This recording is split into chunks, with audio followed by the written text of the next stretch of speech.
the leader of the war-yates, prince, legend, battler of 3 great enemies and the mightiest man to walk the earth, Beowulf. But what is the might of this man? Is he truly the strongest in history? Let's hop into the scaling. Beowulf's probably best known for fighting Grendel in the drinking hall Harret. The Harret was built something like this, as Hrothgar and his fellow Danes liked to party, and long houses like this were common in Danish culture and much of the Norwegian world. And Grendel was more than capable of tearing the doors off their hinges and did so casually. At the low end, this is a wall-level feat as he takes the wall of the mead hall and tears a part of it aside. And Beowulf directly scales above Grendel here, but I feel the fight with Grendel goes even higher than that, because the text goes on to describe how well built the Harret was, and that Grendel and Beowulf still threatened to tear it down, in a manner that was likened to a raging fire, putting them in the small building level of attack potency. And then Beowulf did this. The same arms that threatened the building they stood in, and tore through the door of the Harret, and the bodies of countless men in the past, torn at the shoulder and cast aside with seeming ease. I think that squarely places Beowulf in the small building level. If that doesn't, the fight with Grendel's mother sure does, as she throws him around her cave, despite his wrestling ability, but his only concern of death came from a blade that she carried. His small building level is consistent for his attack potency and for his durability as well, seeing as Grendel's mother's strike just narrowly avoided killing him. Of course, that would be consistent for his durability had this not happened in his old age.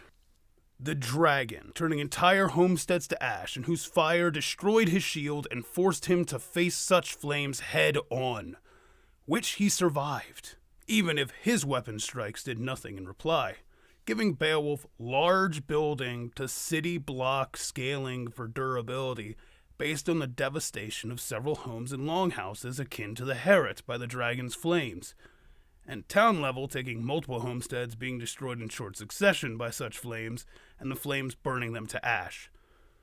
Now we come to the contentious part again. I'm sure you can all guess it, his speed. And unfortunately, Beowulf doesn't get much for speed feats. We know he and Brekka swam for a week against one another, and were neck and neck for 5 days, but that doesn't quantify much in terms of movement speed. And the dragon's fire breath scales above him as he never directly dodges it. So Beowulf, seeing as he does all of his most impressive feats in heavy armor and moves as well as a man can, is probably in peak human condition, somewhere along the Usain Bolt area or slightly above, to superhuman in speed, though to an unquantifiable degree. However, things get interesting when giving him his full arsenal, and leading off is the Blade of the Giants that was so sharp it cut through the nigh impenetrable skin of Grendel's mother, as like her son, no mortal weapon could fell her. Then you have Runting, a sword that only failed because of said protection against mortal weapons, when it had been used in the past for several heroic deeds.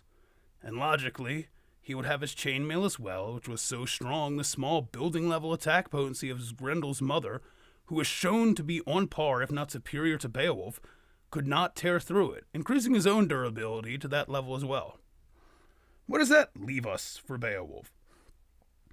Beowulf is easily in the small building ranges of power, scaling higher when bearing the likes of the giant sword as it could one-shot Grendel's mother, before dissolving in her blood, of course, with upwards of city block level durability, and armor that scales to his durability and beyond, and grappling skills so great he can contest fiends born from the line of Cain. Not bad for a mortal man.